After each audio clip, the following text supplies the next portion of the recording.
Giraffes and Worms, a weekly radio programme on community station Salford City Radio 94.4 FM, or find it on salfordcityradio.org. Usually we're there every Wednesday morning at 11 a.m, rebroadcast on Saturday morning at 8 a.m. with Mike Scantlebury and Jane Wood. And what we do is raise awareness and find solutions and save the earth and everybody in it. Oh, not asking for much then. So it's Jane and Mike here, and we're at Anne Struther. In Fife. Eco-tourism, that's one of the things we do. Yeah. Making the best use of resources, which means to us developing communities. Yeah. And we've been hearing about the wonderful things this young man is doing in the community to develop people doing the best. Like lunch from clubs their lives, and things. lunch clubs. That's However, lovely. that's not what brought us here. The reason we're here is because our ex-neighbour, Sylvia, who's recently died, was one of the very few women who ever went out on a trawler boat. Yeah. And it probably last century. Yes. We didn't know her then, we knew her when she came ashore. Yes. So we're talking to Richard. Would you like to introduce yourself? So your name? Okay, my name's Richard Weems. I'm chair of the Cellardyke Trust. I also run our local food bank and work for the Royal Voluntary Service as well. And I came across Sylvia through one of the projects that we're running. As Mike said, she was a crew member aboard a boat, and that boat is called the Manx Beauty. This boat was built in our town of Cellardyke, which is a tiny fishing village in the East Neuk of Fife, in 1937. From the early 70s through to the late 80s, Sylvia lived aboard the boat with the skipper, her husband, and worked it with no home base at all, which was a very unusual situation. We rescued the boat from Birkenhead in 2019.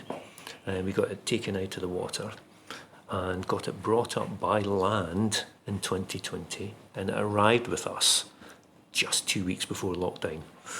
Yeah, that's lucky, wasn't it?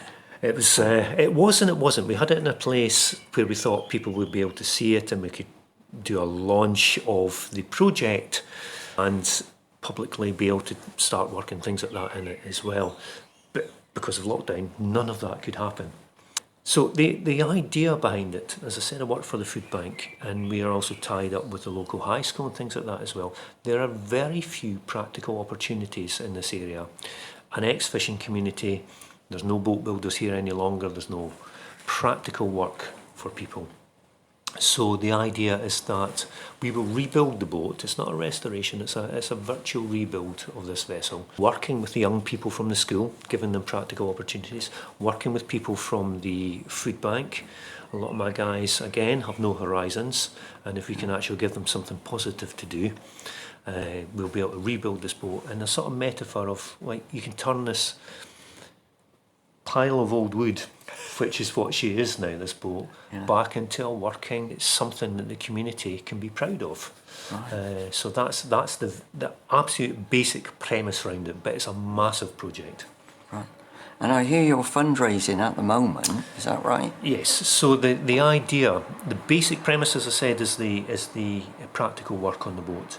So the idea is that we employ a boat builder for 4 years with an apprentice. We can actually provide certified courses for anyone that's taking part. So that, plus the materials, putting her back to a condition that she can actually work at sea, which I can explain later on what we're planning to do with her, is at least 4 years, if not 5 years, and may cost up to about £800,000 to do. So it's a lot of money. The main type of fund for that is the National Heritage Lottery. So there's a lot of work behind doing a preparation for an application. Then you put an exploration of interest in, then you have a development phase, then you have the actual practical phase. We've got past the expression of interest phase, we're working on a development phase, but that's lots of very detailed work, and understandably, because it's a lot of money. So COVID got in the way because people would not even speak to us, because you take schools, they had no idea how they were going to teach the pupils, forget work with outside agencies. And similarly, all the other partners we've been speaking to, it was almost 2.5 years till we were able to speak to people about this. In the interim, we've got the boat moved into a new yard, which is owned by our local council, which we're delighted that it's a space that they're giving to us for free, and it's given us a workshop, it's given us access to toilets and the kitchen and things like that. So it's within walking distance of the school. So there's lots of real positives. The other sort of things we've been doing alongside is we're eco-friendly, and that we plant as many trees as we can to replace any of the wood that we're actually using in the boat. So I currently have almost 100 oak trees out in the community, which we planted from acorns, that the community are now fostering until they become saplings and big enough to plant. And you know, in that 2 to 3 year process, we will find places that we can put them. So the community are taking part even at that level. They're just fostering some oak trees for us. Oh, brilliant. So we're working in partnership with the Royal Conservatoire of Scotland to create a show round the old boat, where we can actually take young musicians from the Isle of Man, which is where the boat was built for in the first place, young musicians from here and young musicians from other places, to tell the story of the building of the boat. And we will, on stage, as a theatrical device, build the boat and launch the boat as a theatrical device, but giving these young people an opportunity to learn new skills about creating shows, about performance, and reintroducing some of them to their heritage as well. We've got a knitting project out where we're trying to get folk from each area that the boat belonged to knit a sample square, using wool preferably from their area. It's huge, just trying to involve as many people as we can in the history of this boat, and show that all these communities can work together. Whatever your interest is, whatever your skill is, we can actually get you involved if you're interested in, if it's knitting, if it's fostering a tree. I have a person writing, well, when Sylvia was aboard the boat, there was a cat called Jingo who lived aboard the boat. We have someone writing children's stories based around Jingo and Sam, the cat and dog that lived aboard the boat as well, so that we can take it to each of the areas as well. So it's as I say, it's a massive project. Although the physical boat has been sitting here now for 3 years and degrading, which we understand it's not brilliant. We're doing whatever we can to sustain her as she is. We can't start the physical work until we get the funds. It's because funders will not accept a started project. So we're doing lots of these other things to try and keep the interest and keep it going. And you know, Sylvia was a knitter. Yes. I inherited all her knitting needles, and you'll be pleased to know I've handed them on to the local school project. Well, let's talk about this. Can we get the school involved as well?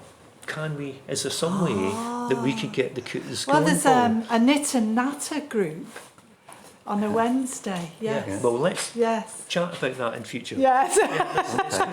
It is about. I mean, Sylvia was very special. I mean, very unusual that you know, to be a crew member of a boat.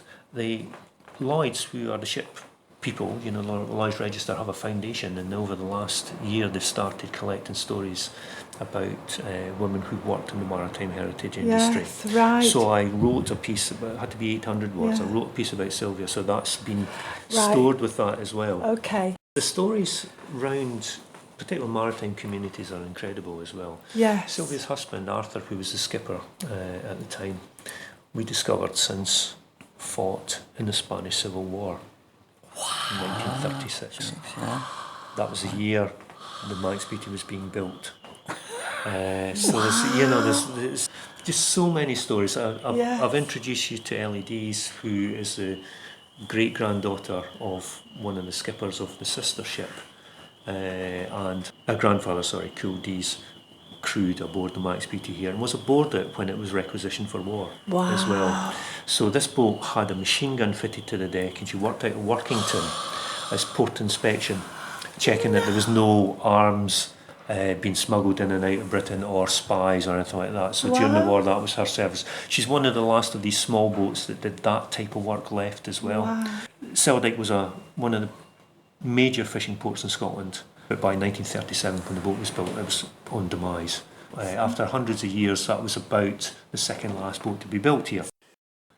If nobody's fishing, I'm Well, these were many of these ports were based on herring fishing. yes. Now there are super trawlers that can catch. There's an island of Walsey that has 7 of these, in Shetland called Walsey, that has 7 of these super trawlers, which can catch about the same as the fleet of 1,000 boats in the 1930s. So if we're eating fish and chips in Anstruther, Yeah. does that mean it's been moved in from somewhere else? Most of it may well have been landed through Peterhead in the north of Scotland. That's the main whitefish port in Europe, Right. actually. Right. Because certainly as the waters have been warming up, things like cod and that have been moving further north. Yes. So there's more fishing effort going north now than there Right. was south. A lot of the fishing grounds have been damaged further south, and Right. but Right. also sea temperature changing. So it's still Scottish landed, and in fact, with Yeah. the sustainability things that they do with catches now, each fish and chip shop here certainly could probably tell you which boat landed it. Right. They go through certification, say, yeah, Right. we got it from a certain boat. And Well, it was excellent, I'll tell you that. Yes. Wasn't it? Yes. And we're connoisseurs. No. No, we're not. We sample all over the place. We're not connoisseurs of anything. We'd be keen to know Yes. what your vision then for the future is. If this boat ever gets seaworthy Okay. again Yes. and gets So- into the water. So we've looked at how do we make her sustainable. She has to be a working boat. She has to look like she looked when she was first built. Yes. On our basic business plan, we have about 10 different things that we're looking at doing. We've been looking at partnering with the RNLI, the lifeboat, Right. to be able to help train people, young Yes. people, Yeah. and Right. sea safety and things like that Yes. as well. Yeah. There is another community group here that are guy restocking juvenile lobsters. So we are looking at, we have a small island lies over here called the May Island. Yeah. We're looking at maybe people paying the boat to be able to take out and restock lobsters. So that's one of the schemes. Wow, that's We're brilliant. looking at music events aboard. We're looking at attending other maritime festivals and doing seafood cookery demonstrations aboard the boat. With specialist holidays.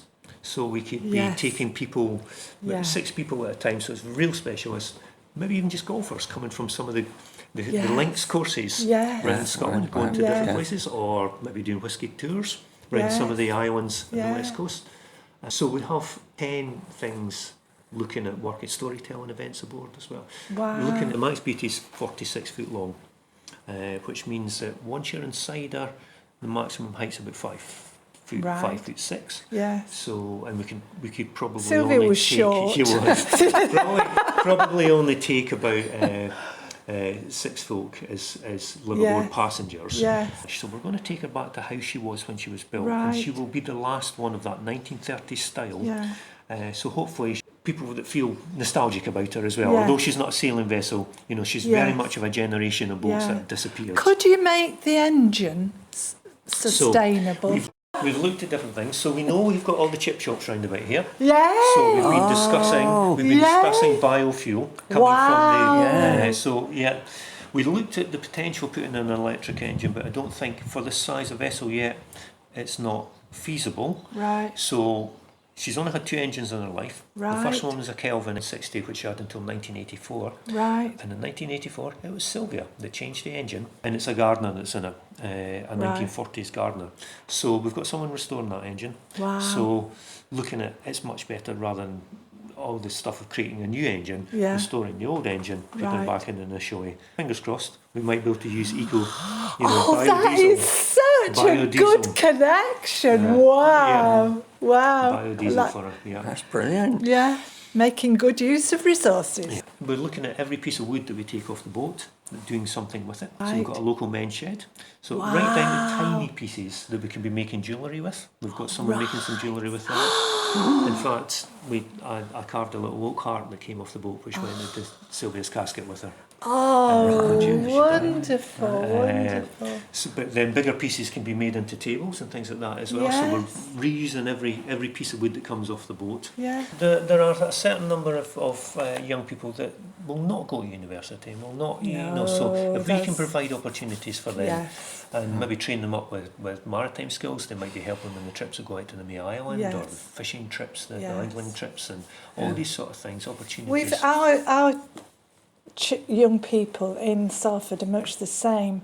They're working in construction, and if we can get them working in Sustainable.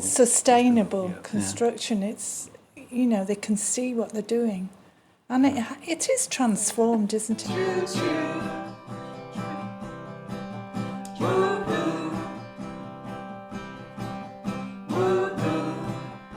We were talking about the engine on the boat that you might just have heard. It seemed important to put in something about choo-choo because it's a boat, the Manx Beauty, that's got a diesel engine and it's going to go put, put, put, put. It's not a sailing boat. So goodbye from Mike. And goodbye from Jane. We're on Facebook, Green Giraffes and Worms. It's a group attached to Salford City Radio. Bye. Bye.